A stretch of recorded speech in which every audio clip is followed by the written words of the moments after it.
विशेष लाभ नहीं होता, जप तप योग नेम व्रत संयम ये सब आत्मोपासना के अंतर्गत आता है। इनसे कोई आत्मकल्याण से संबंध नहीं है, केवल पुण्य बढ़ता है और पुण्य का फल भोगने के बाद पुण्य नष्ट हो जाता है। शाश्वत अविनाशी पद प्राप्त करनी चाहते हो तो श्वास राम नाम के सुमिरन में लगो। संतों की वाणियों के अंदर जप आदि की कोई महिमा नहीं है, सुमिरन की महिमा है। जो साधक सुमिरन में लगता है वो अपने आप की तरफ जाता है। अन्य साधन सब साधन को पार हो करके और पार नहीं जाता। पार का महिमा मंडल सुनकर के आप भागते हो इधर उधर। ये भाग दौड़ जब बंद होगी तब आपको तत्व समझ में आएगा। जिन पाया जिन घटी में पाया पायर फिर जन्म गमाया। राम चरण मोहि इचरज आवे पूरब वस्तु पश्चिम क्यों धावे। वस्तु पूरब की तरफ आदमी पश्चिम की तरफ भागता है, उस वस्तु से दूर होता है, निकट नहीं पहुंचता। जिन महापुरुषों ने परम तत्व का अनुभव प्राप्त किया उन्होंने अपने आप में किया। राम हमारे भीतर है, हमारी आत्मा जिस प्रकार हमारे शरीर में है, आत्मा शरीर में जिस प्रकार व्यापक है ऐसे आत्मा में परमात्मा विराजमान। श्वास भजन करते हुए आप अंतर्मुख होते हैं, तब आपके भीतर एक दीप प्रज्वलित होता है, एक दिव्य प्रकाश प्रकट होता है। उस प्रकाश में जब आपकी यात्रा होती है तो आप ठीक अपनी आत्मा के निकट पहुंचते पहले।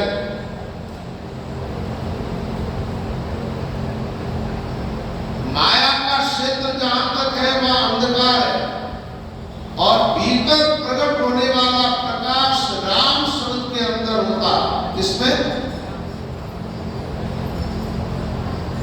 राम शब्द उच्चारण करने की दो तरह की शैली है, एक बाह्यमुख एक अंतर्मुख। एक राम शब्द उच्चारण तो करते हैं लेकिन जबान से जैसे उच्चारण करते तो नाम बाहर जाता। एक श्वास के साथ उसी नाम को जब हम जोड़ते हैं तो नाम हमारे भीतर उतरता है।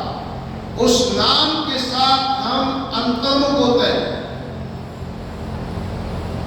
जो अंतर सुख है, अंतर आराम है, अंतर ज्योति रहती है, भीतर आराम, भीतर दिव्य प्रकाश, भीतर आनंद की अनुभूति होती है। तो आज के इस ग्रंथ का नाम है सुख विलास ग्रंथ। सुख विलास ग्रंथ के अनुसार जो साधक साधना में लगता है, ये शाम की सत्संग रामचरण जी महाराज के वाणी में होती है, उसमें भी यही बात बताएंगे हम। उसमें शब्द प्रकाश पर सत्संग होगा।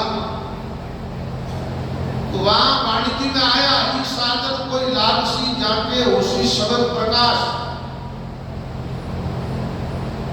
तो सुख विलास का सीधा अर्थ है गुणातीत सुख। ऐसा सुख नहीं है कि आज मिला कल छूट जाए। आत्यंतिक सुख की प्राप्ति होती है साधक को जब साधक अंतर्मुख होता है। तो इस साधना में प्रवेश पाने के पहले हमारे महापुरुषों ने कहा, पहले अपने गुरु महाराज को प्रणाम करो। बिना गुरु कृपा कोई साधक इस साधन में प्रवेश नहीं पा सकता। बिना गुरु कृपा कोई साधक ज्ञान की गहराई तक नहीं पहुंच सकता। बिना गुरु कृपा किसी को आत्मानुभूति नहीं हो सकती। आत्मानुभूति नहीं होगी तो परमात्मा तत्व का अनुभव कैसे हो सकता है। तो हमारे महापुरुषों ने कहा प्रथम बंदन गुरुदेव जी जिन दियो नाम तन सा। सबसे पहले हम अपने गुरुदेव की वंदना करते हैं, गुरुदेव के चरणों में प्रणाम नमस्कार करते हैं, जिन सद्गुरु ने हमें राम नाम बख्शिश किया। राम नाम के लिए महात्मा कहते जिन दियो नाम तत् सा। 4 वेद 18 पुराण स्मृतियां इत्यादि जितने ग्रंथ है, उन सब ग्रंथों का सार तत्व है राम नाम। सारे ग्रंथ सही अर्थों में देखा जाए तो राम नाम से प्रकट हुए। ये बड़ी बड़ी वाणियों का जो अपन अध्ययन करते हैं,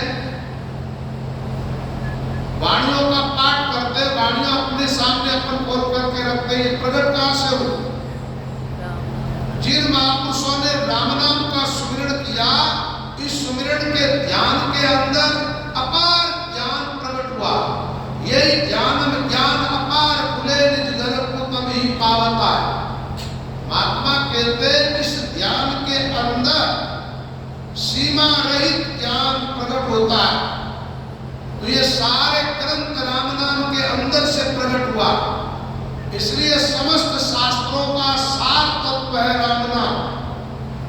वाल्मीकि जैसा आदमी जिसकी जबान से राम शब्द उच्चारण तक नहीं होता था, सप्तऋषियों ने उन पर कृपा की और भजन में बिठाया। इतना जड़ बुद्धि का आदमी, मोटी बुद्धि का आदमी, जिनको कोई बात समझ में नहीं आती थी, वो लगा नाम सुमिरन के अंदर। 12 वर्ष तुनो राम रनकार रटो कट्या कर्म सारा पापी मुनि पद पावे। उसके सारे पाप नष्ट हो गए और भीतर ऐसा दिव्य प्रकाश, दिव्य तेज प्रकट हुआ।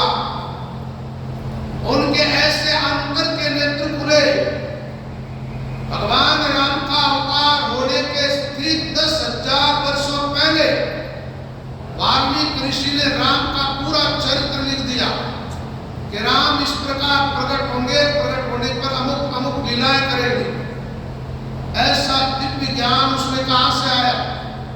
वाल्मीकि जी करी रामायण 100 करोड़ बाटी, तीनों लोक में शिव जी की नी जोड़। शिव जी की नी जोड़ हुए अक्षर लीना, बाकी 30 बाती कर दीना। प्राण बिना किस काम की सगराम के घोड़। वाल्मीकि जी करी रामायण 100 करोड़ 100 करोड़ श्लोकों में बड़ा विस्तृत ग्रंथ लिखा वाल्मीकि ऋषि ने। ऐसा अद्भुत ज्ञान उनको कहां से आया, कहां से मिला? कोई पोथे पढ़ने से वो ज्ञान नहीं प्राप्त हुआ। वो ज्ञान किसी ने उनको सुनाया नहीं है। उसने श्वास राम नाम का निरंतर सुमिरन किया और सुमिरन के प्रताप से उनके भीतर वो ज्ञान प्रकट हुआ। भीतर प्रकट हुआ, जिह्वा के द्वारा बाहर निकला है और एक ग्रंथ का रूप ले लिया। ऐसे महात्माओं ने पहले राम नाम का सुमिरन किया। 12 वर्ष भजन कर छकिया, 90 वाणी पीछे बकिया। रामचंद्र जी महाराज की 36,000 वाणी है। वो वाणी प्रकट कब हुई? जब उन्होंने 12 साल निरंतर श्वास राम नाम का सुमिरन किया।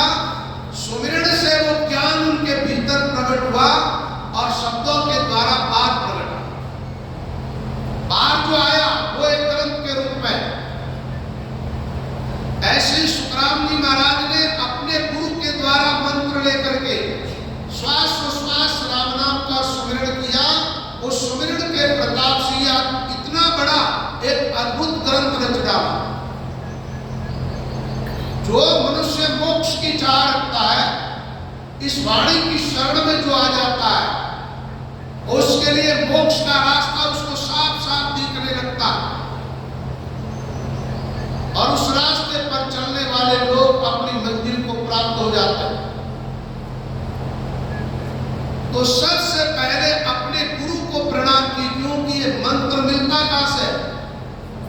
ये दिव्य ज्ञान का बीज कौन बोता है? सद्गुरु अपने जीवन में दिव्य ज्ञान का बीज बोते हैं। जब से वो मंत्र सुनाते हैं और साधक शब्दावान होकर के उस मंत्र में निष्ठा बनाते हैं, उनके जीवन में दिव्य ज्ञान प्रकट होता है। तो सबसे पहले महात्माओं ने कहा, प्रथम यानी पहले उन गुरु महाराज के चरणों में हम प्रणाम करते हैं। किनके चरणों में? जिन दिया नाम तत् सार।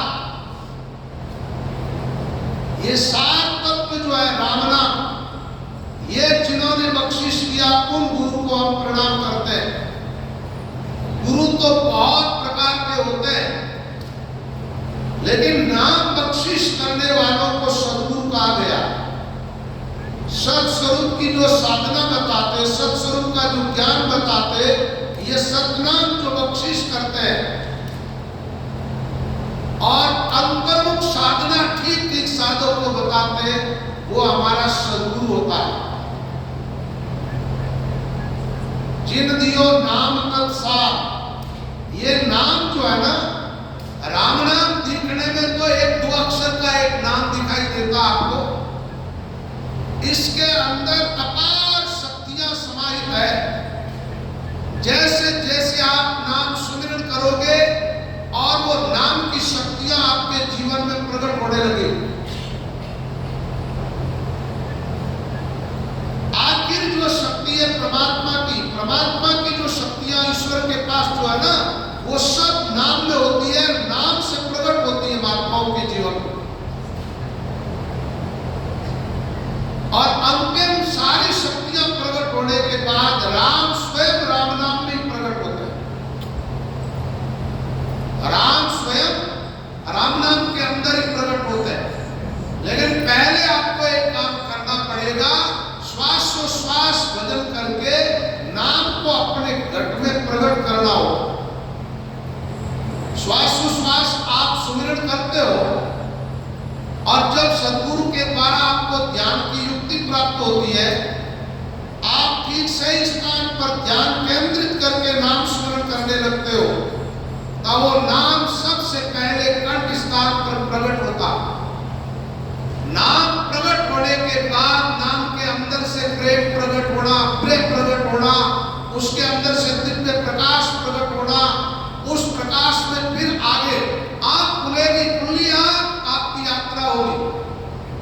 आप जितने चलोगे वो रास्ता आपको दिखाई देगा। उस रास्ते में जो घटित होगा वो सब आपके सामने आएगा। ऐसा नहीं है कि आप बंद करके इस मार्ग पर कोई चले। भीतर का दिव्य प्रकाश आपकी आंतरिक भीतर की आंखों को खोल देता है और खुली आंख आप आंतरिक यात्रा में प्रवेश करो। तो सबसे पहले सद्गुरु के द्वारा नाम और नाम का महत्व समझ में आता। माया ब्रह्म स्वरूप है, जान रखकार मक्कार, जुगल भरण जप लीजिए संसारों को सार। संसारा को सार गया कोई नहरा नहीं, नहरा जो कोई कहे जिनु या समझ न पाई। ये विचार सद्गुरु कहे श्रुति स्मृति आदा।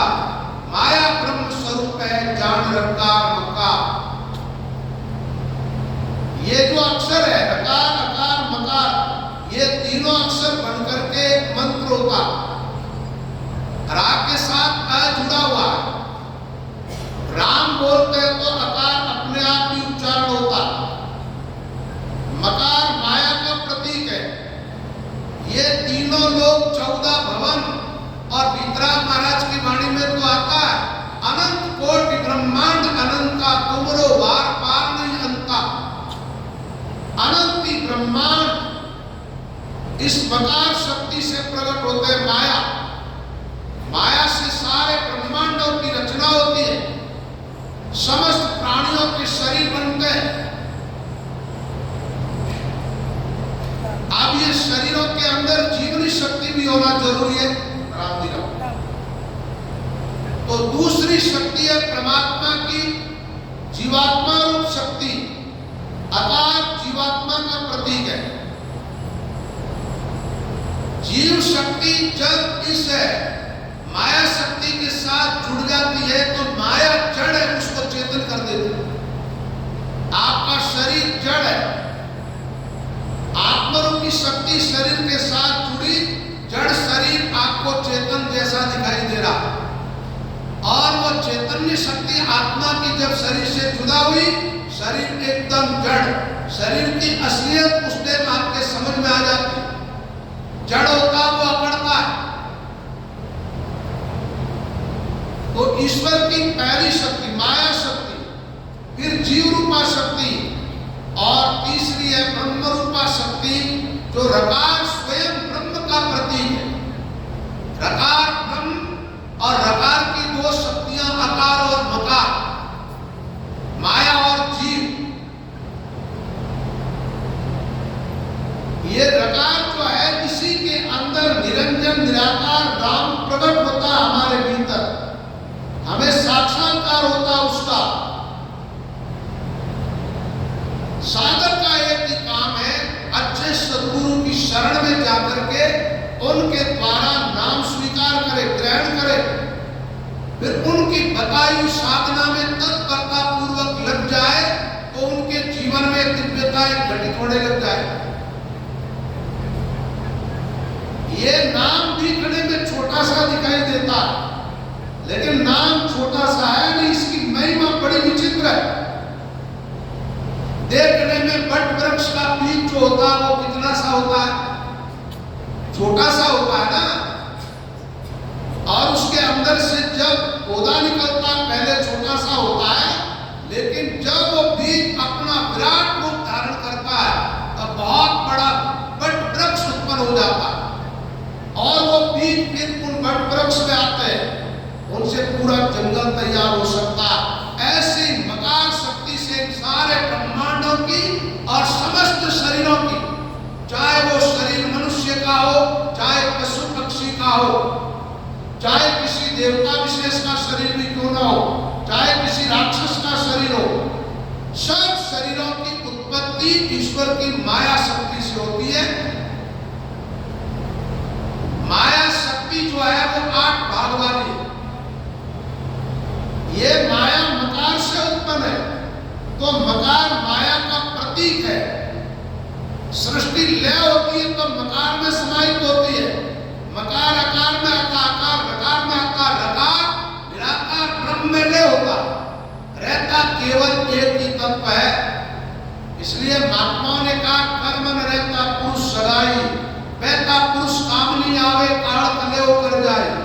ब्रह्मा बहता, विष्णु बहता, महादेव त्रिनाई, सुरनर मुनि सकल ही बहता, रहता दिसे नाई। कर्मन बहता पुरुष सगाई, बहता पुरुष कामनी आवे काल कलेव कर जाए।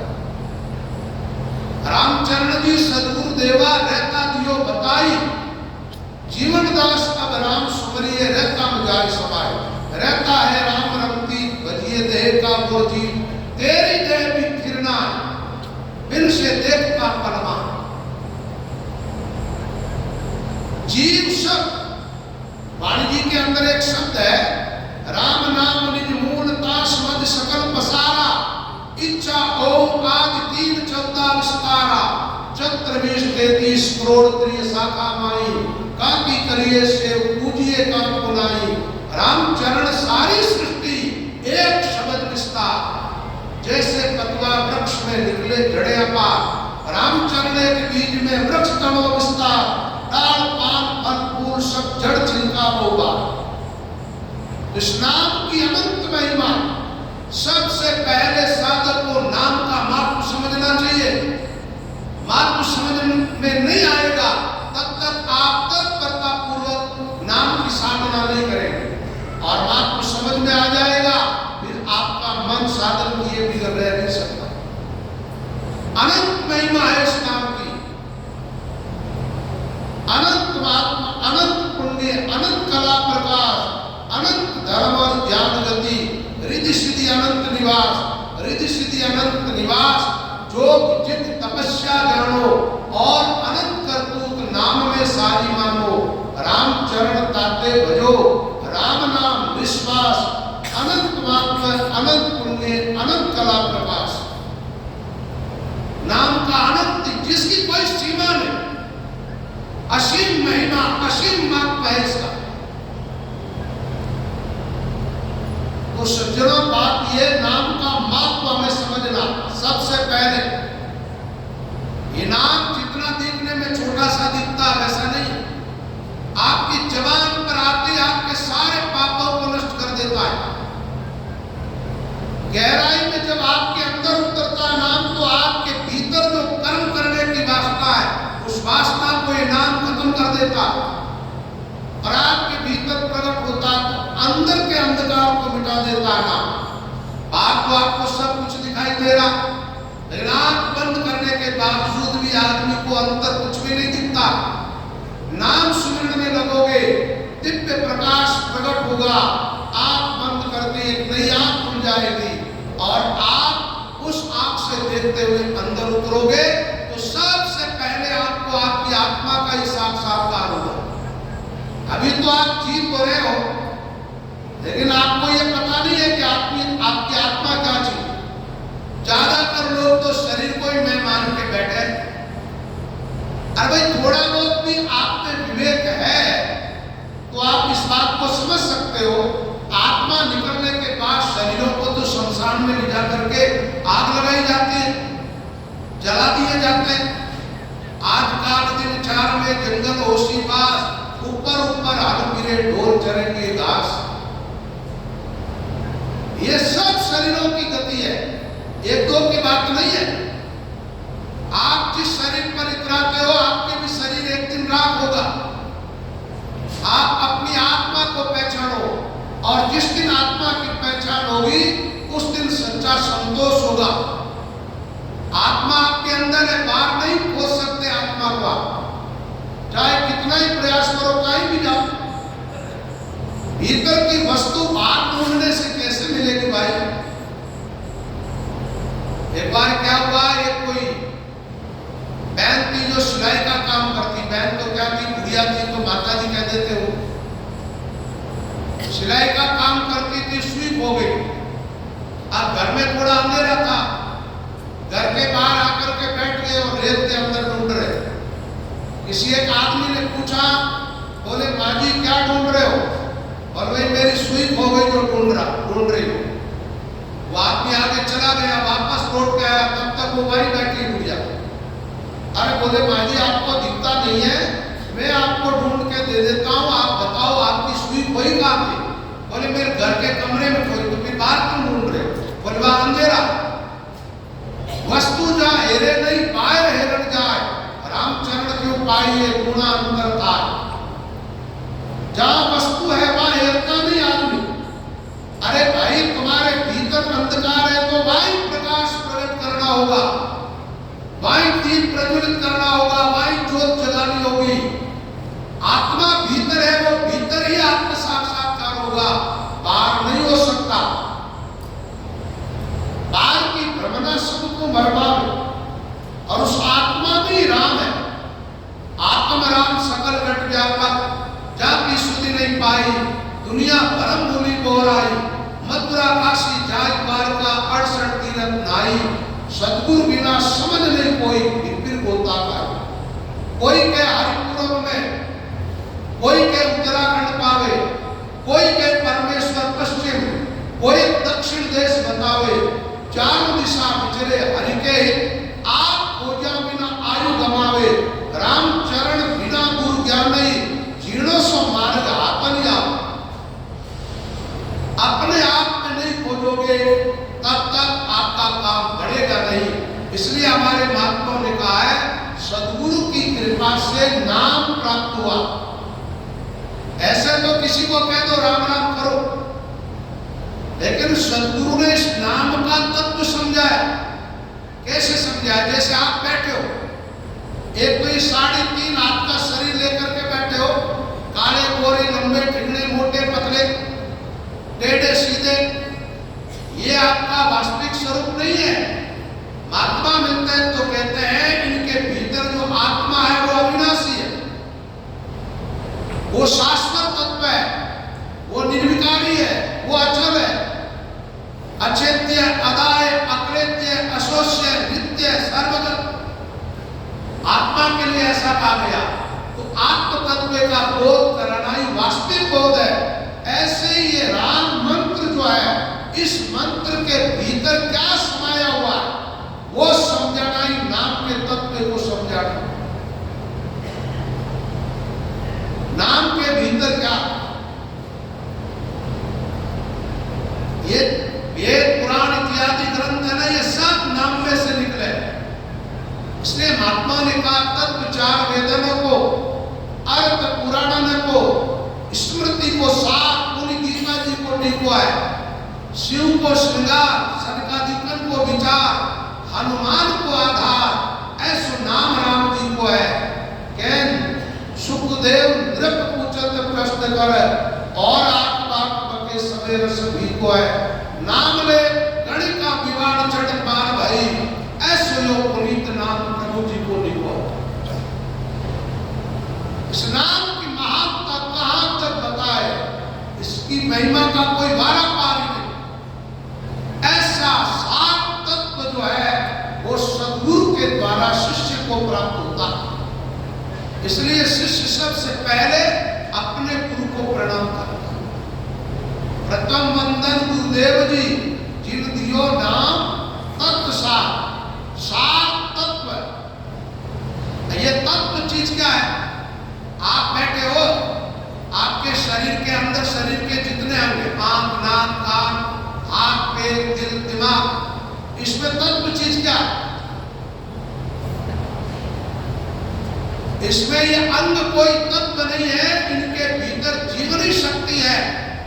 शरीर के अंदर वो तत्व है। ऐसे ही नाम जो है वो सारे शास्त्रों का तत्व है, समस्त शास्त्रों की जान है, आत्मा है। वेदों का, पुराणों का, स्मृतियों का, वाणियों का, सबका सारांश क्या? राम नाम। ये किसके द्वारा प्राप्त हुआ? तो महात्मा कहते हैं मेरे सतगुरु बख्शा राम नाम में, खारा लागे सकल काम में, खारा लागे सकल काम भाई। मेरे सतगुरु बख्शा राम नाम, खारा लागे सकल काम। जगत जाल का काट बंद, जगत रूपी जाल, उलझन, मोह का जाल, इस बंदे को सद्गुरु ने काटा। मोह जाल सुलझा, याटी काटी विपत हमारी। मेरा दूर किया सब दुख द्वंद, मैं जन्म मरण को पायो नि पार, मेरो जन्म सफल भयो दीवार। गुरु सम पाया अगम भेद, देखी राम शब्द में सकल छे। सद्गुरु के सानिध्य में परम तत्व का भेद प्राप्त हुआ तो राम मंत्र के अंतर्गत सारी सेवा, आरती बोलते हैं रामचंद्र महाराज, उसमें क्या था? यही आरती, यही पूजा, राम बिना दर्शन नहीं। राम के अलावा और कुछ दिखाई नहीं दे रहा है। राम नाम का सुमिरन करना ही सेवा है, सुमिरन करना ही पूजा है। नाम का महत्व जिसने समझ लिया, समझो उसने सब कुछ समझ लिया। और नाम का महत्व समझ में नहीं आया, उसने सारे शास्त्र पढ़ लिए लेकिन समझ कुछ भी नहीं आया। इस पर एक कहानी सुनाता हूं आपको आज। एक महात्मा हुए जिसका नाम था पद्मनाभ। कबीर कृपा से पद्मनाभ परम तत्व परिचय ले। नाम महानिधि मंत्र नाम ही सेवा पूजा, जब तक तीरथ नाम नाम बिन और पूजा। नाम प्रीत नाम बैर नाम के नामी बोले, नाम बजा में साथ नाम बंधन ते बोले। नाम अधिक करुणा ते राम निकट हनुमंत कयो, कबीर कृपा ते परम तत्व पद्मनाभ परिचय। ये पद्मनाभ जी जाति से ब्राह्मण थे, बहुत बड़े विद्वान थे। इनका जीवन एक चलती फिरती लाइब्रेरी थी।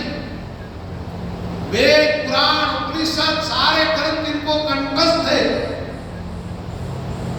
लेकिन ये उस विद्या का उपयोग क्या करते थे? विद्वानों के साथ शास्त्रार्थ करना, उनको पराजित करना, ये उनका काम आदत से बन गई। कश्मीर के सारे विद्वान, कोई जमाना में बड़े बड़े विद्वान पंडित वहां गए, उनको सबको पराजित कर दिया। काशी में पहुंच गए।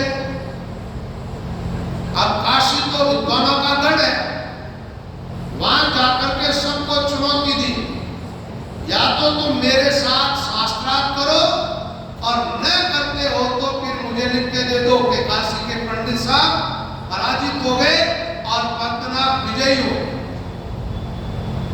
काशी के पंडितों ने कहा ये तो ठीक नहीं रहेगा भाई, काशी विश्वनाथ भगवान की नगरी है, यहाँ एक से एक विद्वान और इनके साथ शास्त्रार्थ करके कोई विजयी हो नहीं सकता। तो उन सारे पंडितों ने युक्ति विचारी और कहा कि इनको कबीर साहब के पास भेज दो। पंडितों ने कहा, बोले पंडित जी ऐसा है, आप शास्त्रार्थ करने चाहते हो तो हमारे रामानंदाचार्य जी के शिष्य है कबीरदास जी महाराज, उनसे आप जाकर के शास्त्रार्थ करो। वो पराजित हो गए तो हम सब अपनी पराजय स्वीकार कर लेंगे। बोले ठीक है। वो पंडितों के साथ कबीर साहब के वहां पहुंच गए।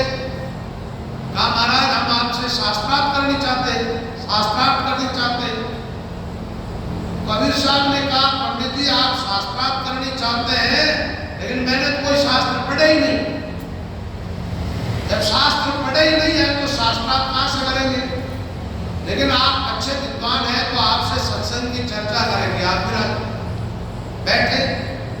बैठ गई। कबीर साहब ने एक बात पूछी उस पंडित से कि समझ पड़ा कि पढ़ समझा?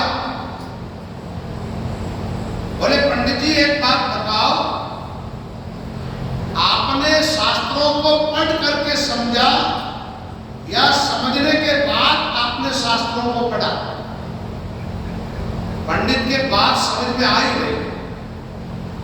पंडितों का ज्ञान अनुभव ज्ञान जैसा नहीं होता। अनुभवी महात्मा होते हैं, उनके सामने कोई भी प्रश्न रखो बार-बार नहीं आएगी, क्योंकि वहां ज्ञान अंदर से प्रकट होता है और शीघ्र ज्ञानियों का ज्ञान बाहर से बुद्धि में डाला हुआ होता है। डाला हुआ जितना है वो उतना निकाल दो, फिर बाद में क्या रहेगा? कुछ नहीं। एक भीतर से शीर आ रही है, अंदर से, जैसे कुआं का पानी निकालो तो पानी आता रहेगा, पानी नहीं होता। अब पंडित जी ने कबीर साहब से कहा, बोले महाराज इसका उत्तर मैं कल सुबह दूंगा। ठीक है। वहां से कबीर साहब को नमस्कार करके आ गए और गंगा जी के किनारे एक पीपल का पेड़ था, वहां आके बैठ गए। पद्मनाभ जी ने सोचा बड़े बड़े पंडित विद्वान मुझसे पराजित हो गए और ये महात्मा ने क्या पूछ लिया, इसका जवाब क्या? भाई पढ़ करके समझा तो समझने वाला आदमी फिर होता है, और समझने के बाद मान लो पढ़े शास्त्रों को तो भी ठीक है। तो जीवन में विनम्रता आनी चाहिए, अहम टूट जाना चाहिए। विद्वानों के लिए पहला सूत्र दिया है, अमानित्वम अदम्भित्वम अहिंसा शांतिरार्जवम आचार्योपासनम शोचम स्थैर्यम आत्मविनिग्रह। विद्वान वो होता है जो मान से रहित होता। अब मान की भूख नहीं है तो फिर किसी को पराजित करना, विजयी होना, ये क्या? पंडित उस वृक्ष के नीचे बैठा है, पीपल का पेड़ है, और रात्रि में उस पेड़ पर आकर के हर एक टहनी पर भूत बैठ गए। एक कोई राजा का बेटा मरा था, वो भूत हुआ, और एक टहनी ऊपर ही ऊपर थी, वो खाली थी, वहां आकर के बैठने लगा। भूतों ने मना कर दिया, वहां मत बैठ, ये सीट तो रिजर्वेशन है, इस पे तू नहीं बैठ सकता। बोले तो फिर ये किसके लिए है? बोलिए नीचे बैठा है ना पद्मनाभ, ये मर करके भूत होगा और सबसे बड़ा भूत होगा जो यहाँ करके बैठे। ये बात पद्मनाभ जी ने सुनी, सुनने पर विचार किया मैं भूत होऊंगा। अब उनका अहंकार टूटने लगा। प्रातःकाल हुई और कबीर साहब के चरणों में जाकर के गिर गए। बोले महाराज मैं तुम्हें कुछ समझाऊं, मैं कुछ पढ़ पाया, आप कृपा करो। रात में भूत कह रहे थे मैं भूत बनूंगा। कबीर साहब ने कहा ऐसे चलोगे तो जरूर बढ़ो। भूत कौन बनता आपको पता? जो संतों की निंदा करता, जो शास्त्रों की निंदा करता, एक का महिमा मंडन करेगा, दूसरे का खंडन करेगा। ये भी एक तरीका होता है लोगों का। किसी सास के बाप पर मान लो 3 बहू है, किसी के 4 हो, और सब बहुओं के सामने कोई रिश्तेदार आए हुए हो, बाहर के मेहमान, उसके सामने सासू जी बोले हमारे छोटी बहू तो गणी चौकी है, हमारी गणी सेवा करे, गणी समझदार है, तो भी देखो जुड़ गई। वो भी अपने आप में एक आलोचना करना। नीर तीर कर वास प्यासा मरते सोए भरमी भूत उत्तम जन डरत है। साथ संगत में बैठ राम नहीं गाइया परिया रामचरण की पाप जोड़ी में पाए। सुखराम बालक की बाड़ी में भी ऐसे ही आता। और वो तो महाराज सबकी बेइज्जती करता था विद्वानों की। कबीर साहब ने कहा पंडित जी आपको भूत तो बनना पड़ेगा। अरे महाराज वो तो ठीक है, आप कृपा करो उस योनि से जुड़ाओ मुझे। तो कबीर साहब ने कहा ये जो बुद्धि में बोझा है ना, इसको एक तरफ कर दो और मेरी बात मानो। रामचरण गुरु स्वाल को एक ही करे निहाल और अनेक कर्ता विरोध तजेल जीव जंजाल। गुरु महाराज का वाक्य तो एक ही आपको संसार से पार कर देगा और दुनिया भर में भटकते रहो, फिरते रहो, कहीं लाभ होने वाला नहीं है। कबीर साहब ने ये राम मंत्र उनको बख्शिश किया। बोले पंडित जी राम नाम का सुमिरन करो, इससे आप संसार से पार हो जाओ। समस्त शास्त्रों का सार है राम का नाम, और पद्मनाभ जी की निष्ठा बड़ी राम नाम के अंदर। एक बार वो गंगा जी में स्नान, काशी में रहते थे, स्नान के लिए गंगा नदी, तो वहां किसी एक सेठ के शरीर में कोढ़ की बीमारी हो गई। बीमारी बहुत सारी औषधियां लेने के बावजूद ठीक नहीं हुई, तो उसने सोचा आत्महत्या कर लेते, गंगा में डूब के मर जाता। ज्यादा आदमी दुखी हो जाता है ना, तो मौत की याचना करने लगता, मौत आ जाए। वो मरने लगा, जैसे ही गंगा में प्रवेश करने लगा, उनकी सोच को पद्मनाभ जी भाग गए। बोले पंडित जी क्या बात है? बोले मैं तो मरने चाहता, ये जीवन ठीक नहीं। उन्होंने कहा क्यों मरते हो? बोले इस बीमारी के कारण। पद्मनाभ जी ने कहा आप 3 बार बोलो मेरे साथ राम राम राम। अब गंगा में डुबकी लगाओ। लगाई डुबकी और बाहर निकले, पूरी बीमारी खत्म, शरीर एकदम कंचन जैसा हो गया। कबीर साहब से आकर के कहा गुरु महाराज नाम के प्रताप से मैंने एक कोड़ी का कोढ़ मिटा दिया। 3 बार उसको राम नाम कहलाया।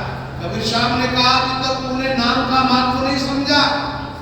आज तुझसे एक अपराध और हुआ, तू नाम का अपराध कर चुका। अरे नाम का आभास मात्र ही बहुत है ऐसे कार्यों के लिए, उच्चारण करने की जरूरत ही नहीं है। नाम की तो अनंत महिमा है। जितना ज्यादा सुमिरन करेगा उतनी ज्यादा विलक्षणताएं उसके जीवन में प्रकट होगी नाम सुमिरन करने पर। अब कई बार तो ऐसा होता है लोग दिखावा तो करते हैं लेकिन सही नीति से करते नहीं है। राम नाम की औषधि खरी नीति से खाए, अंग रोग व्यापे नहीं महारोग मिट जाता। राम राम मुख सुखे शिकन विकल होई मन, स्वादन आवे प्रेम जी कोरो चाव्यान। भोजन में स्वाद कब आता है? जब भोजन के पदार्थ ठीक से बनाए जाते हैं, तब उसमें रस आता। पेट अन्न से भरता है तो अन्न को ऐसे खा लो, घूंगड़े खा लो, तो स्वाद आएगा? नहीं आता। और स्वाद आ जाता तो ये बाएं इतनी मेहनत क्यों करती है?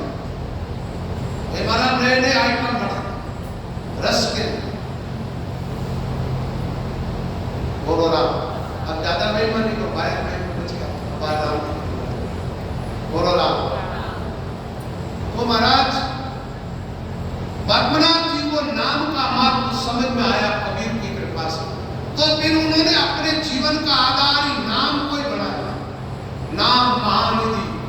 मंत्र, नाम ही सेवा पूजा, बस सुमिरन करना ही सेवा पूजा सब। और इसमें सब आ गया, नाम लिया जिन सब दिया, योग जिज्ञासा जब तब तीरथ परशुराम सभी नाम की लाज, सब इस नाम के अंतर्गत है। अन्य जितने साधन है उनसे जो फल मिलता है राम नाम का जप करने से सहज में मिल जाता है। सब मंत्रों का काम राम नाम अकेला करता। पौराणिक, वैदिक और सावर कुल मिलाकर के 7 करोड़ मंत्र है। कितने? और 7 करोड़ मंत्रों से अलग अलग जो काम होता है ना, उन सब की शक्ति राम नाम के अंदर है। सही अर्थों में पूछो तो उन 7 करोड़ों को शक्ति प्रदान राम नाम ने की है, नहीं तो वो निर्जीव है। राम का नाम अपनी शक्ति, अपना सामर्थ्य खींच ले उन मंत्रों में से, वो मंत्र निर्जीव हो जाएंगे, काम करना बंद कर देंगे। इसलिए आप देख लो, नाम सुमिरन करने वालों पर कोई तंत्र मंत्र का असर ही नहीं होता।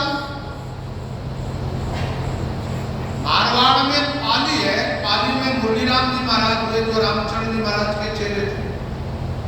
वो बैठ करके भजन कर रहे थे, उन पर किसी ने मूठ चला, तो मूठ उनके ऊपर गिरी नहीं, आई तो सही, लेकिन जहां राम नाम का सुमिरन हो रहा है, मूठ एक वीर विद्या होती है। ये बहुत सारे वीर होते हैं, वो जाते हैं आदमी की घात कर देते हैं। नाम का ऐसा तेज था कि वो मूठ उलट करके वापस उस चलाने वाले पर गिरने लगी। तो संत बड़े दयालु होते, संतों का कोई अनिष्ट करते उनका भी वो बुरा नहीं चाहता। उन्होंने मूठ से कहा, वीर से तुम इस छतरी के छाले पर उतर जाओ, उसको मत मारो। वो अज्ञानी है इसलिए चलाई। किया जी पर मूठ चलाई, फिर दौड़ी माही पे आई, किया जी के राम रुकाला, चैनपुरी की लाठी। तो राम की रक्षक जिसके होते हैं उसका कोई बिगाड़ नहीं सकता। तो सबसे पहले साधक को नाम का महत्व समझना और फिर नाम के सुमिरन में लगना। तो प्रथम बंधन गुरुदेव जी जिन दियो नाम तत्सा,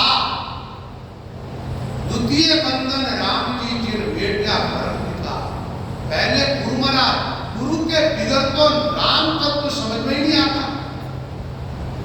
दूसरी बार वंदना की राम जी महाराज को कि गुरु महाराज से मंत्र लेकर के सुमिरन किया, तो राम जी ने हमारे अंदर के सारे विकारों को मिटा दिया।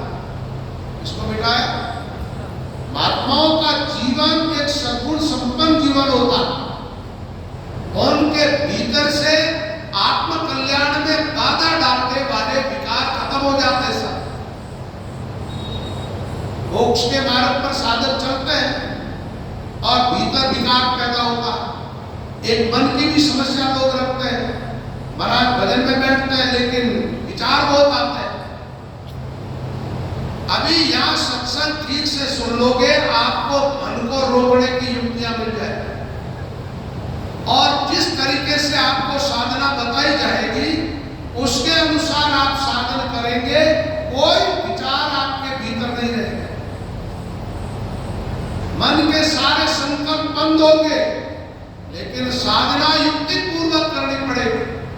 महात्मा कोई और रास्ता बताते हैं, आप अपनी मन की इच्छा अनुसार चलते हो और मनो इच्छा अनुसार साधना करते हो, तो फिर चलते रहो। तुम तो चली अपने मन के हिसाब से रहे हो, फिर मन को कैसे रोकोगे? एक होता मनमुखी और दूसरा होता गुरुमुखी। इन दोनों में बड़ा अंतर होता है। मनमुखी की साधना कभी फलित नहीं होती और गुरुमुखी साधक है, उनकी भक्ति ताकि भक्ति चढ़े परमाण, उनकी भक्ति आगे बढ़ती है। मनमुखी लोग साधना करते हैं तो दरिया महाराज ने अपने वाणी में एक बात बताई, बोले राम क्या? बोले नाम सतनाम, सद सबद सदगुरुमुखी मत गयंद मुक्तन, वो तो तोड़े कोड़ गण, वो तोड़े कर्म अनंत, ताक रहे अस्थि बिना ओढ़न मुके कोई, के कर धारे कामणी के खिलौना हो।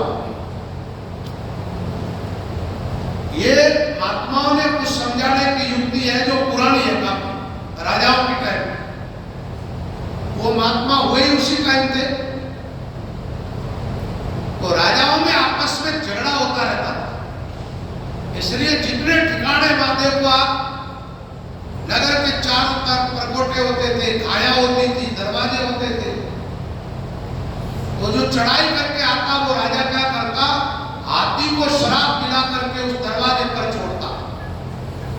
हाथी के दो तरह के दांत होते, एक बड़े बड़े दांत होते आगे खाना खाने के लिए, भीतर होते दांत, बाहर दिखाऊ जो दांत होते हैं उन दांतों में बड़ी शक्ति होती है।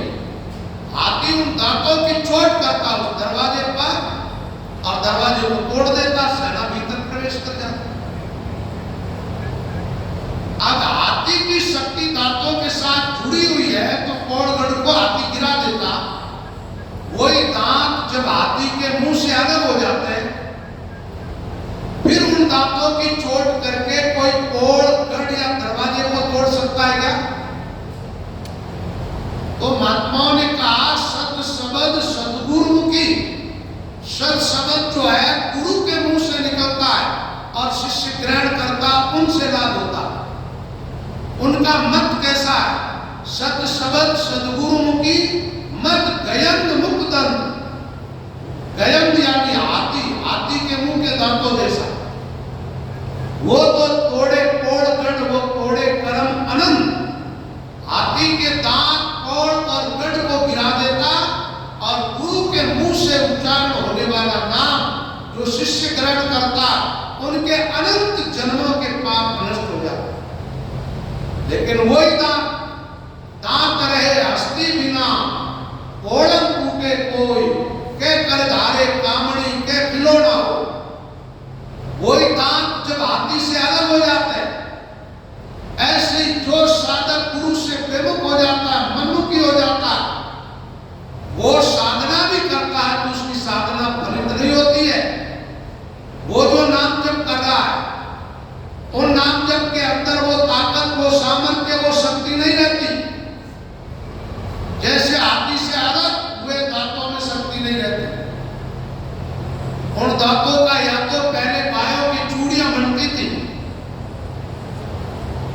पहले सब चूड़ा पहनती थी ना, तो हाथी के दांत का चूड़ा बनता था, चूड़ियां बनती के कर धारे कामड़ी, कर यानी हाथ, कामड़ी यानी स्त्रियां, चूड़ियां बना के पहनो भले उन दांतों को, क्या खिलौना हो, हाथी के दांत के खिलौने। मनमुखी लोगों की साधना सफल नहीं हो सकती। इसलिए हमारे महापुरुष कहते हैं गुरु के मुंह से जो सुना जाता शब्द वो परंपरागत मंत्र सिद्ध होता है। मैंने जपा, मेरे गुरु ने, मेरे गुरु के गुरु ने, इस प्रकार परंपरागत नाम बख्शिश किया जाता है साधक को। प्रणाम का महत्व समझाया जाता है, तब जाकर के साधक साधना में सफल होता है। उस नाम से महात्मा कहते हैं भीतर के विकार मिट जाते हैं। एक और बात आती है, आप आम खाते हो ना, कि आम का सीजन है, तो आम का फल परिपक्व कब होता है? छोटा सा फल लगता है, आम जड़ों से पृथ्वी से पानी लेता है, वो पानी धीरे धीरे उस फल तक पहुंचाता। आम के द्वारा मिलने वाले पानी से आम का फल परिपक्व होता है। और वहीं कोई ठीक तालाब के किनारे आम का वृक्ष खड़ा है और एक आम का फल विचार करता है, मेरे अंदर आता तो पानी है, मैं परिपक्व तो पानी से ही हो रहा हूं, तो इस पेड़ की क्या जरूरत है मुझे? पानी तो नीचे भरा है पूरा सरोवर। उस पेड़ को छोड़ करके पानी में गिर जाता, उस फल का क्या होता? फल फूट जन्मे पड़ो, ओजी मिट्टी निकास, तद सदगुरु सुमिरन करे नेचे नरक निवास। उस फल में पानी तो भरा है, जल में पड़ा तो क्या हुआ? जल ही करसी नाश। रामचरण फल आम का पीवे वृक्ष के संग, यूं सिख पीवे राम रस सदगुरु के प्रसन्न। नहीं तो जल में पड़ा तो क्या हुआ? जल ही करसी नाश। साधक को चाहिए गुरुमुखी होकर के इस आर्य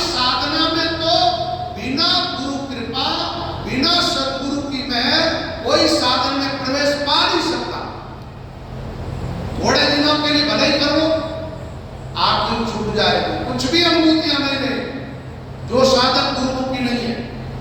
और साधकों को कुछ भी पता नहीं रहेगा, मृत्यु के पहले पहले वो साधनाओं को छोड़ देंगे।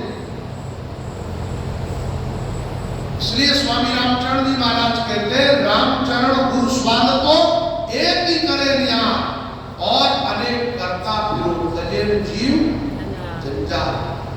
लोग भटकते पता नहीं कहां। अरे क्यों फिरते हो? अपने गुरु के द्वारा मंत्र लेकर के साधना में लग जाओ, सुमिरन में लगो, फिर हो जाओ। कोई तुम्हें कुछ देने वाला नहीं है। अपनी साधना अपने को ही करनी पड़ेगी। आप सोचते अपने बदले में कोई कर दो, ऐसा नहीं हो सकता है। पानी आप पीते हो तो प्यास बुझती है कि आपकी बजाय कोई और पी ले। रोटी आप खाते हो तो भूख मिटती है या आपकी बजाय कोई और खा ले। औषधि आप लेते हो तो रोग मिटता है या आपकी बजाय कोई और ले ले। तो फिर आप औरों के भरोसे क्यों बैठे हो? अपने द्वारा अपने आप का उद्धार करो।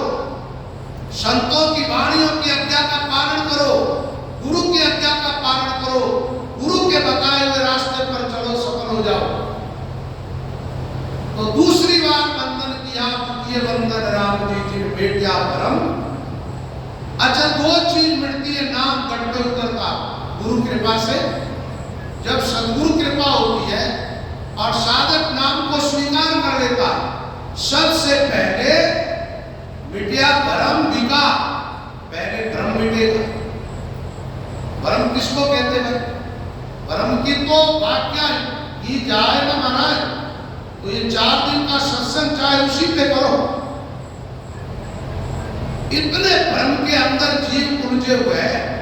थोड़े शब्दों में इतना समझ जाओ, राम के अलावा और किसी की उपासना करते हो, राम मंत्र के अलावा और मंत्रों का सहारा लेते हो, भोपा भरड़ा मूर्ख के गुरुजी ने भोपा भरड़ा भांड।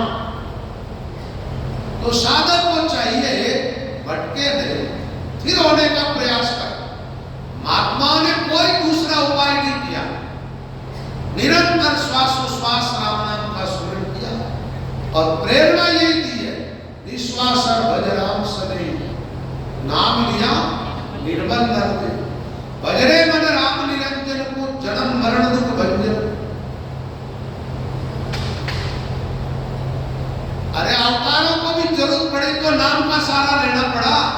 सेना सज रघुवीर लंक पर चादर आए, आडो भरियो समुद्र कीजिए कौन उपाय, मुनिजन मुझियो जाए कयो तुम पाठ बनाओ, लिखो राम निरंकार साहिब पर शिला गिराओ। सुख सारण की नाम से अवतारा कार सया, जीव तीर्ण संशय का पानी पर पर्वत हुआ। सरवर पर गिरवर तिरे जो पीपल को पार, जन रामा नरदेव को तीर्णों की तीन बार। रामचंद्र जब लंक सिधाया, सिंधु तीर्ण की करे उपाया, विश्वामित्र के समझाई, राम नाम लिख पत्र तिराई, ऐ देखो ने केवल करता, अवतारा का कार्य सरता। नाम को छोड़ के भटकने की कहीं जरूरत नहीं है। ये धामों का जो मंत्र बताते हैं, आजकल ये चाड़े घड़े लोग लगा, आज इस धाम पे गए, कल उस धाम पे गए, परसों उस धाम पे गए। क्या होता है इससे? कुछ भी नहीं होता। कोई किसी धाम के अंदर बैठा है, नाम का स्मरण नहीं करता, वो मुक्त होगा क्या? वो नरक में जाएगा। और नाम स्मरण करने वाला चाहे कहां बैठा है, चाहे वो अपने घर के अंदर भी क्यों न रहता हो, वो पार हो जाएगा, इसका कोई संशय नहीं। तो भटकना बंद करो, आप फिर अपने आप में आओ। वाणी बार बार यही बात कहती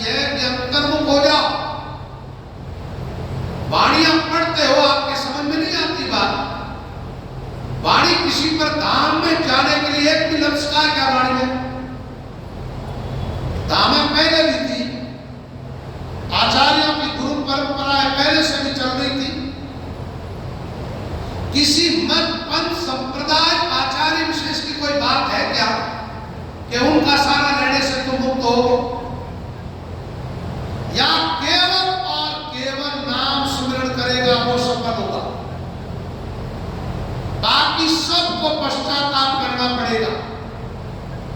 अंधकार विस्तासी बांधा, भजन बिना मेरी सब चतुराई, सभी घूढ़ में जासी बांधा, अंधकार विस्तासी। सफल होना है, श्वासोश्वास कहम करा, चले रचना रूप में दिन राती, रात दिन सुमिरन में लगा। उनको अवकाश कहाँ मिलता कहीं भटकने के लिए, और भटकने वाले सुमिरन करते नहीं है, वो दिखावा करते हैं। सुमिरन में लग जाएंगे तो भीतर इतना रस आने लग जाएगा, इतनी आनंद की अनुभूति होने लग जाएगी, उस आनंद को छोड़ करके आपका मन कहीं जाने का करेगा जाएगा। दरिया सुमरे राम को 8 पैर आरा, रसना से रस संचरे मिश्री जैसो स्वाद। रामचंद्र जी महाराज धाम में जाने लगे, भगवान प्रकट होकर के कह दिया, बोले मत जावा। मन में आई, वृंदावन कर वास राचिए राम भजन में। भगवान ने कहा राम से नहीं, तू कहां चलिया, तुम जाओ मेवाड़, राम सुमिरो सुमिरा। हमारा काम है सुमिरन करो, सुमिरन कराओ। वहां जाके तुम क्या करोगे, वहां तो विवाद होगा। ज्यादा जिनका मत मिलता नहीं है ना, वहां विवाद छिड़ जाता। क्या होता है, गुरु शिष्य एक उपासना, एक आस विश्वास। गुरु और शिष्य की एक उपासना होनी चाहिए, एक आस, एक ही विश्वास होना चाहिए। अब कोई सगुण की बात करे, कोई निर्गुण की बात करे, बातों बातों में उलझने पैदा हो जाती है। सही बात, सही ढंग से होनी चाहिए। राम तो सज्जनों, बात यह है कि नाम स्मरण करने वालों को इधर उधर कहीं जाने की आदर सबका करो, किसी का खंडन नहीं करने का है। सब ठीक है अपनी अपनी जगह, लेकिन अपना कल्याण, अपनी मोक्ष अपने को करनी है, अपना भजन अपने को करना है, अपने को इन स्थानों को पार करना है। पहले अपना काम पूरा करो, उपदेश की फिर बाद में। लोगों को यह भी एक चस्का लग गया आज का, उपदेश करने न तत्व की अनुभूतियां हैं, न साधना की, और उपदेश कर रहे और बोलते हैं तो ऐसे बोलते हैं। रात में वो भाई मुझे बोल देता, बोले मेरे गुरु जैसा कोई हुआ ही नहीं, है ही नहीं। ये कैसे मूर्खता के विचार है, ये तो धरती संतों से भरी हुई है। आज पहले अनंत महापुरुष हुए, तो फिर रामचंद्र जी महाराज आदि क्या थे, दरिया महाराज, दादू जी महाराज, सुखराम जी महाराज, एक एक से महान महापुरुष हुए। ऐसी बात मत करो, अपने गुरु की महिमा करो, लेकिन ये मत कहो कि और कोई नहीं। कोई स्त्री कहे मेरा ही पति पुरुष है, बाकी सब हिंडे है, तो फिर ये सृष्टि कैसे चल रही? ये ऐसी मूर्खों की भाषा होती है, मूर्खों की भाषा का आदर नहीं करना चाहिए। साधना करनी है तो अंतर्मुख हो, एक निष्ठ होकर के भजन करो। तो पहली बात यह आई, प्रथम बंधन गुरुदेव जी जिन दियो नाम तत्सा, द्वितीय बंधन राम जी जिन भेटिया बरम्बिका, तृतीय बंधन सब संत जन अनंत कोटि जन सा। महात्मा लोग प्रणाम करते हुए कहते हैं तीसरी बंधन हमारी किसको है, अनंत ही महात्मा।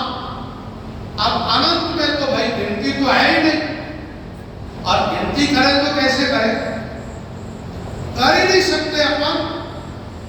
ये ब्रह्मांड भी उथल पुथल होते रहता है, इसके पहले भी संत हुए, अभी भी है, आगे भी होंगे। तो महात्मा ने एक शब्द में कह दिया, अनंत कोटि जन सा, अनंत की संत। रामचंद्र जी महाराज ने कहा पूरी तीन काल के संत, तीनों काल के संत, जो आज पहले हो गए हैं, आगे होने वाले, सबको हमारा प्रणाम।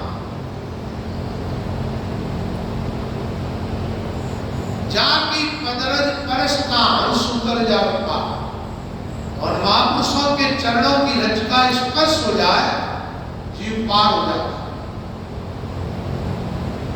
ये पदरज का दो अर्थ होता है।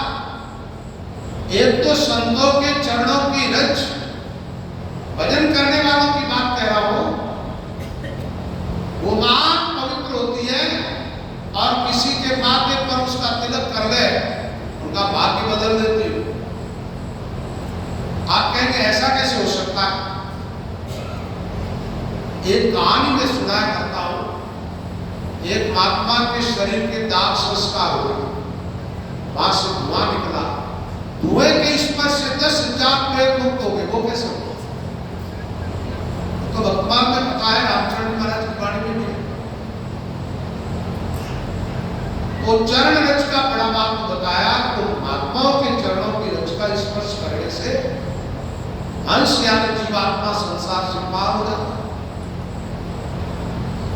अब इसका दूसरा अर्थ यह है, पद यानी महात्माओं के मुंह से जो वाक्य निकलता है ना, अक्षर जो होता है ना, उसमें वो अक्षरों को अपन जोड़ देते हैं, एक वाक्य बन जाता है, उसको एक पद कहते हैं। जैसे राम बोला रे और मैं दोनों अलग अलग था, दोनों को जोड़ा तो एक वाक्य बना। पुष्कर, श्याम, गंगा, गाय, ये क्या हो गए? अक्षर जुड़े तो वाक्य बने, उसको पद कहते हैं। तो महात्माओं से मुंह से जो शब्द उच्चारण होते हैं अनुभव के, अनुभव ज्ञान, उस ज्ञान का जो अर्थ निकलता है वो उन पदों की रज है। वो अर्थ जब हमारी बुद्धि को स्पर्श करते हैं तो हमारे भीतर के आंतरिक जीवन को बदल देते हैं। जिन लोगों का जीवन बदला, उनका खान पान बदल गया, उनके कर्म करने की शैली बदल गई, उनके बोलने की शैली बदल गई। वाल्मीकि पहले क्या करता था? महाराज महात्माओं के मुखारबिंद के शब्द उनके अंतःकरण को छुआ तो जीवन बदल गया, भजन करने बैठ गया, हिंसा का त्याग कर दिया। ऐसे अनेक संतों की बातें आती है। यहाँ भिलवाड़े आए थे मुरलीराम जी महाराज, मेड़ता के अग्रवाल थे, व्यापार के लिए। नवलराम जी के मुखारबिंद से स्वामी रामचंद्र जी महाराज की वाणी जी का चेतावनी ग्रंथ सुना, वैराग्य हो गया, गृहस्थी का पूरा त्याग करके संत बन गए। यह है पदरज परस का हंस उतर जावे पार।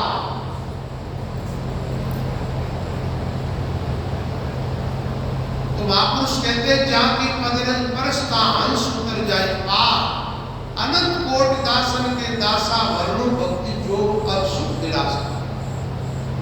महापुरुष कहते हैं अनंत ही संत जो हुए आज पहले, अभी है और गुरु बना, इन सब के मैं तो दासों का दास, क्या कहते हैं?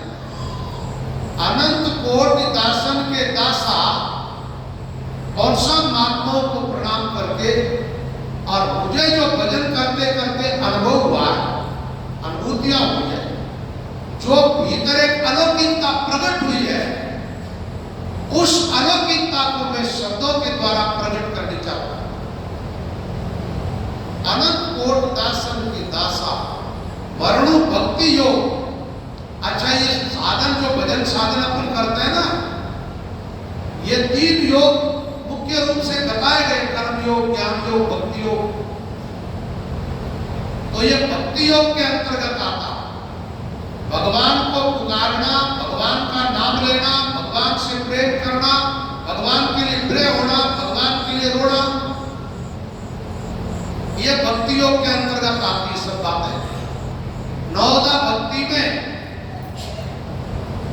तीसरी भक्ति है सुमिरन भक्ति, लेकिन इसको सर्वश्रेष्ठ बताया गया। सुमिरन भक्ति अंग कही दे सब माई सिर ताजा, सुमरे राम सोई गति पावे अंक का राजा। जो सुमिरन करता वो सफल होता। तो भक्ति योग की बात करते हैं। किस योग की? भक्ति योग। अब भक्ति योग के अंदर जो अनुभव हुआ उसको क्या कहते हैं? सुख विलास। रामचंद्र जी महाराज के वाणी जी में ऐसे ग्रंथ है, सुख विलास, आनंद निवास, अमृत बोध, ऐसे ग्रंथों के नाम।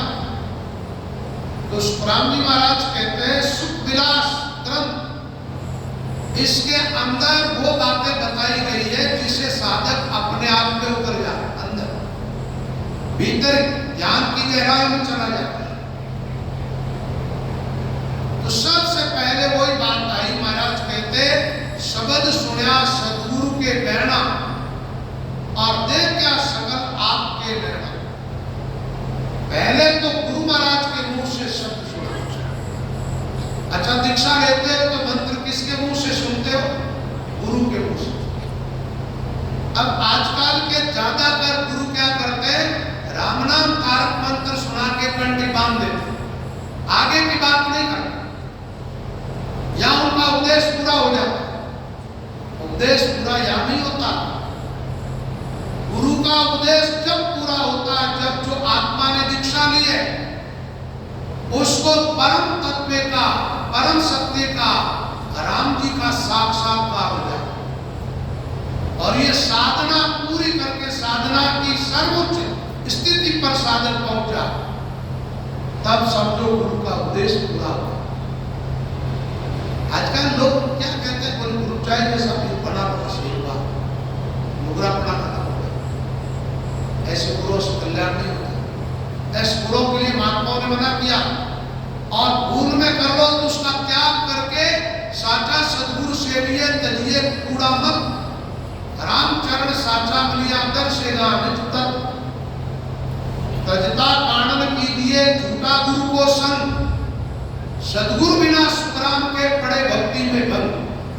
10 साल हो गया, 15 साल हो गया दीक्षा लिए हुए, और आत्मानुभूति कुछ भी नहीं है, शब्द का अनुभव कुछ भी नहीं है। इसमें 2 कारण हो सकता। सीधी बात है, या तो तुम्हें गुरु पूरा मिला ही नहीं है, और मिला है तो तुम पूरे समर्पित नहीं हुए हो, तुम अपने मन के अनुसार चल रहे हो।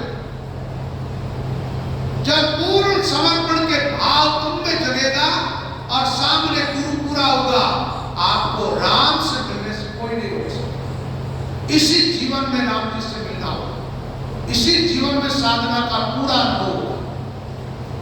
तो यहां महाराज ने कह दिया, बोले देख क्या सकल आपके निर्णय।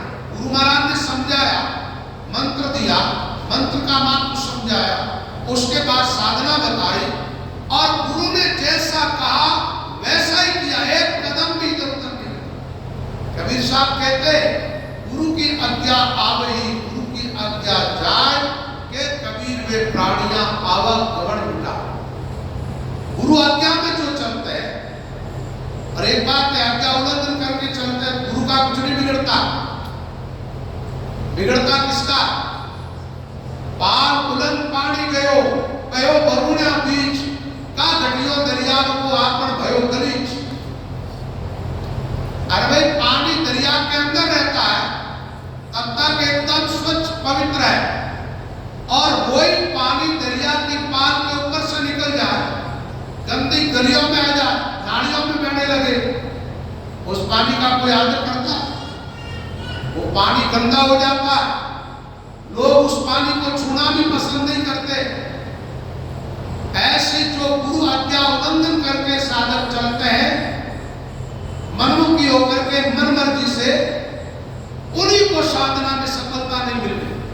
नहीं तो क्यों नहीं मिलेगा? रास्ता साफ साफ दिखाया जा रहा है, मंत्र जो महात्माओं ने दिया वो आपको दे दिया गया है, युक्ति पूरी आपको बता दी गई है, आप लगे ही नहीं हो। नहीं लगे तो आप अपने मन की मान रहे हो, गुरु की काम मान। गुरु तो कहते हैं भजन करो। कई बार क्या होता, अच्छे महात्माओं का सत्संग जीवों को कम मिलता, ये भ्रमित लोग हैं, इनका ज्यादा मिलेगा। अब आप लोगों की भी एक आदत बन गई कथाएं सुनने की। कथाओं में लोगों को रस आता, थोड़ा मनोरंजन होता, बाया को नाचने का शौक, इनका शौक भी वहां पूरा हो जाता।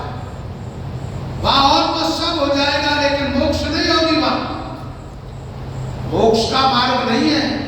कहानियां सुनने से मुक्त हो जाओगे आप, नाचने कूदने से मुक्त हो जाओगे। या तो तत्व को समझना होगा, परम सत्य को समझ करके साधन में लगना होगा। प्राणियां समझ सुमिरो राम, सोच विचार समझ कर दिल में हरि बिना झूठा काम। प्राणियां रे समझ सुमिरो राम, समझ करके राम नाम के स्मरण करो। नाम बिना सब झूठ है। नाम बिना भव कर्म नहीं छूटे, नाम बिना भव कर्म नहीं छूटे।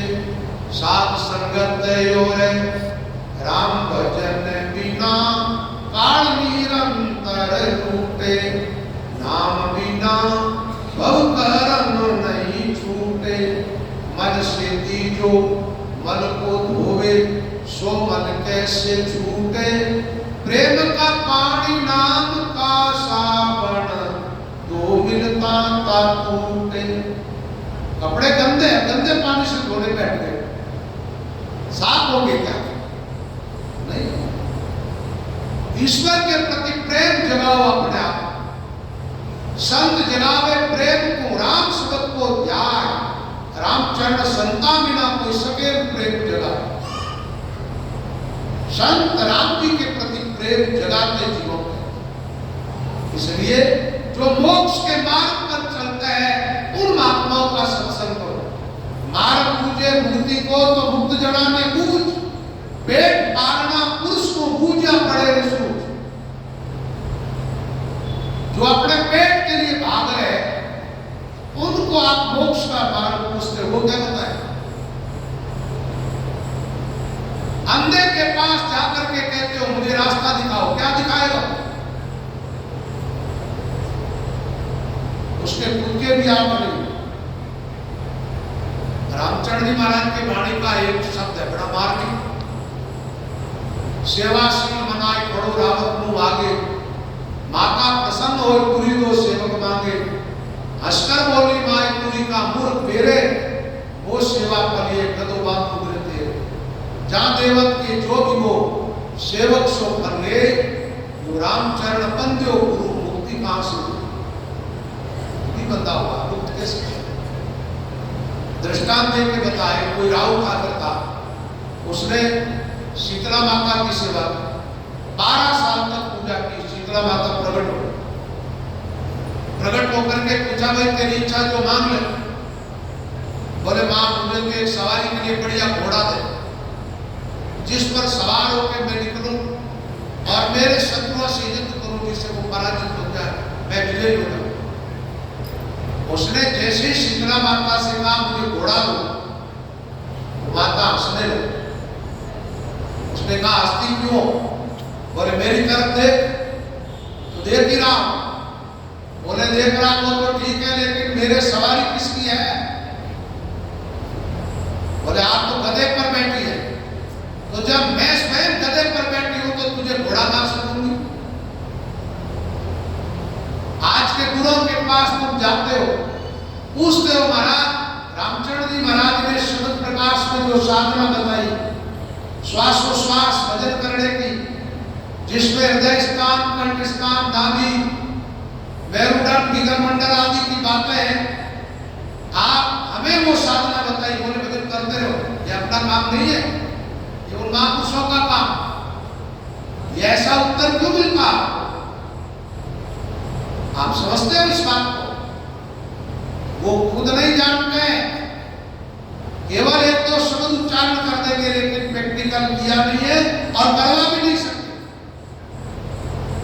जब तक वो भजन करके अनुभव प्राप्त नहीं कर लेगा, उसके अलावा किसी के भी पास बैठवा पूर्ण अनुभूति नहीं हो सकती।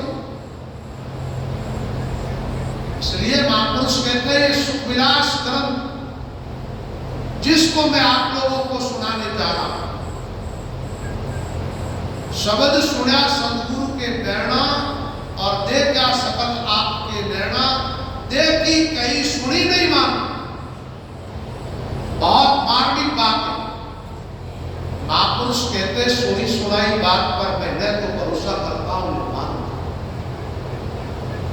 बात देखी, जो अनुभव में आया वहां विश्वास हो। अब वैसे तो आपको कह दे चलो मैंने मंत्र दे दिया, बस अमर लोग का पट्टा लिख दिया तुम्हारे लिए, पहुंच जाओ, लिख दिया। अरे भाई भजन करो फिर अनुभूतियां हो गया, और अनुभवी महात्माओं के सानिध्य में करना पड़ेगा। देखी कहो सुनी नहीं मानी, सुनी सुनाई बातों से काम चलता है।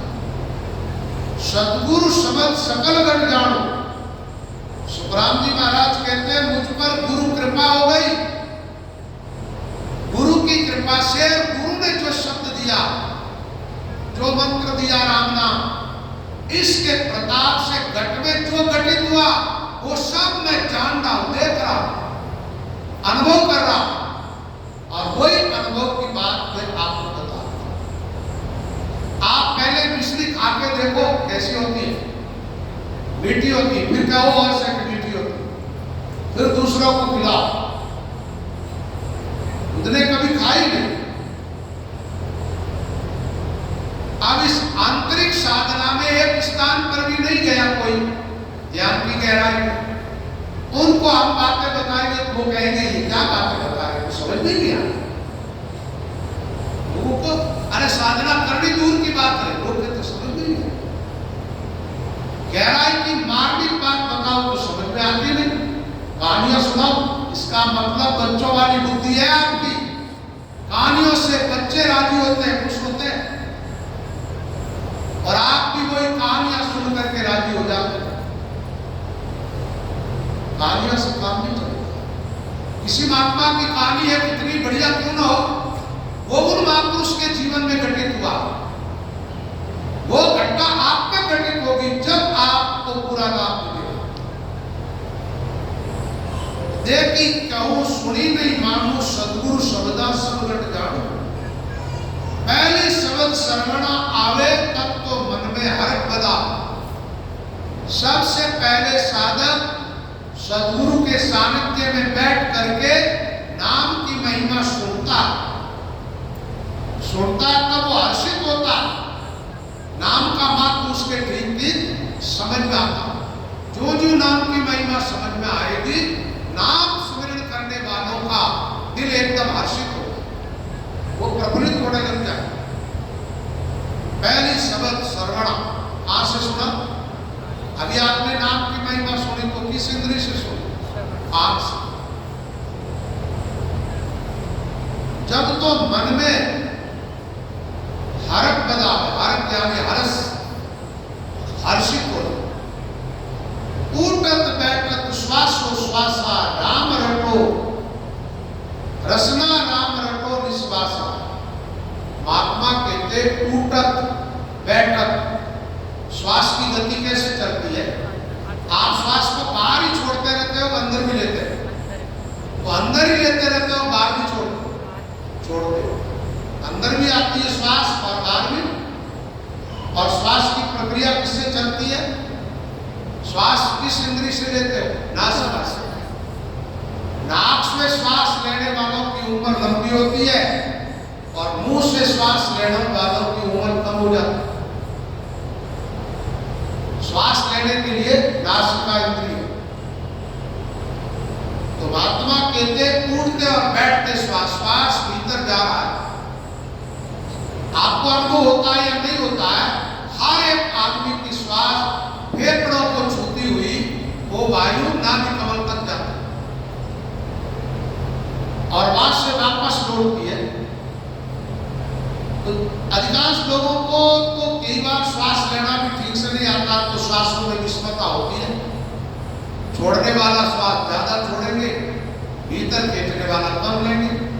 तो भजन करने वालों को एक काम करना, सबसे पहले अपने श्वासों का बैलेंस करना। क्या करना? श्वास का बैलेंस। देखिए यहां से ज्ञान की प्रक्रियाएं आरंभ हो जाती। श्वास का बैलेंस बनाने का मतलब जितना श्वास आप छोड़ते हो, छोड़ने में जितना टाइम लगता है उतना ही श्वास अंदर खींचो। दोनों श्वास बराबर, श्वास बराबर होगा, नाम स्मरण करोगे आप तो दोनों श्वासों में अपने आप नाम स्मरण बराबर श्वास की गति बराबर है। और नाम सही ढंग से उच्चारण करना, न तो नाम को ज्यादा स्लो करना है, न ज्यादा जल्दी जल्दी रहना। अब कई लोग सोचे कि दौड़ लगाओ जोरदार, राम राम राम राम राम राम राम राम राम राम राम राम राम राम राम राम राम राम राम, ऐसे अब करके देखो। अभी आपको थोड़ी देर बाद में श्वासोश्वास की क्रिया बताएंगे। श्वास के साथ शब्द उच्चारण करते ही आपके भीतर शब्द खींचने लगे। खिंचाव किधर होगा? अंदर की तरफ। और वैसे बोलते हो तो राम राम राम राम, ये किधर जा रहा है? राम राम राम राम, बाहर जाने वाला नाम इस वायुमंडल को पवित्र करता है, आकाश को। वो जहां जाएगा तरंगा फैलाएगा, और नाम से निकलने वाली तरंगे को वायु मान लो। अब इसी को श्वास के साथ जोड़ते जब ये नाम अपने अंदर उतरने लगता है, इधर जाता है भीतर। और भीतर परमात्मा ने ये जो शरीर बनाया ना, इस शरीर के अंदर ऐसी जगह है, कंठ स्थान है, मध्य कमल है, हृदय स्थान है, नाभि है, ये जितने स्थान है, इसमें से किसी एक स्थान पर शब्द पहुंचेगा, उस स्थान की महिमा प्रकट होने लगेगी। उस स्थान की महिमा यानी उस स्थान पर जाते ही उस स्थान को जो चाहिए वो शक्तियां नाम की वहां प्रकट हो जाए। और साधक की भीतर की आंख भी खुलेगी, नहीं खुलेगी तो देखता कैसे हो? कोई बाहर की चीजें तो दिखती है, अंदर कुछ दिखाई तो देता नहीं। और कोई आदमी देख रहा है, इसका मतलब क्या? आजकल जो डॉक्टर वगैरह होते हैं, तो जैसे कार इधर से डालता, उसके अंदर कुछ कैमरा वगैरह रहता है, तो भीतर जो है ना, हार्ट में किस्सा क्या चल रहा है, कौन सी नली बंद है, उनको दिखता रहता है। ये यंत्रों से देखते हैं, ये सब चीजें तो वो देख लेता है, लेकिन नाम सुमिरन करते हैं और उसमें जो कमल प्रकट होता है, जिन कमलों पर पंखुड़ी पंखुड़ी पर जैसे प्रकाश प्रकट होता है, उस पर जो रंग आता है और वो कमल खिलते हैं, तब साधक के जीवन में जो विलक्षणताएं में आती है, वो कोई डॉक्टर नहीं देख सकता। वो केवल और केवल अनुभवी महात्मा देख सकते हैं और कोई नहीं देख सकता। तो यहाँ हमारे संतों ने कह दिया, उठत बैठत। देखो भजन में जाना है ना, तो तन फिर होना चाहिए। क्या? शरीर से बैठो, उसमें एकदम स्थिर रहो। 3 भागों में शरीर को बांटा। महात्मा ने पिंड खंड ब्रह्मांड ऐसा कहा। ये बात गीता में अलग ढंग से है। समम काय शिरो ग्रीवम, काया शिर और ग्रीवा, नाम अलग है, बात वही। गर्दन के नीचे वाला हिस्सा इसको पिंड का, गर्दन और मस्तक के बीच का हिस्सा इसको खंड का, और मस्तक की ऊंचे वाली स्थिति को ब्रह्मांड का। खंड, पिंड और ब्रह्मांड। तो भजन में बैठने वाले साधकों को ऐसे एकदम सीधे बैठना चाहिए, शरीर एकदम सीधा रहना चाहिए। सीधा बैठने से ज्यादा लाभ होगा। ये बातें का खुलासा करता जाऊंगा मैं, अभी टाइम भी हो रहा है, थोड़ा सा टाइम बाकी है। तन फिर मन फिर। अब सबसे बड़ी समस्या आदमी के सामने यही है, भजन में बैठता है और मन चंचल है तो विचार बढ़ने लगता है। श्वास आपका बराबर रहेगा, नाम उच्चारण करते हो, उसके भीतर से ध्वनि प्रकट होती है। उस ध्वनि को आप कान से सुनोगे, सूरज शब्द का मेल होते ही मन अपना काम करना बंद कर देगा। सूरज शब्द का मेल नहीं होता है, तब तक भीतर विचार उठते हैं। बैठते भजन में हो और विचारों में खो जाते। सूरज शब्द का मेल होते ही मन के विचार थक जाते। और संतों ने युक्ति यही बताई, सूरत सबद मन पवन मिलाई, श्वासोश्वास राम ल्योलाई। अब ल्योलाई का अर्थ होता लयबंद भजन करना। भजन करना लयबंद, जो लय टूटनी नहीं चाहिए। श्वासोश्वास भजन करते हैं तो श्वास खींचते हैं और वापस उलटते हैं तो तोड़ना नहीं चाहिए उस श्वास। ये प्रक्रिया आज से हम चालू करते हैं और दिन में आप सब लोगों को टाइम दे देते हैं 1 घंटा जिसको भी भजन करना।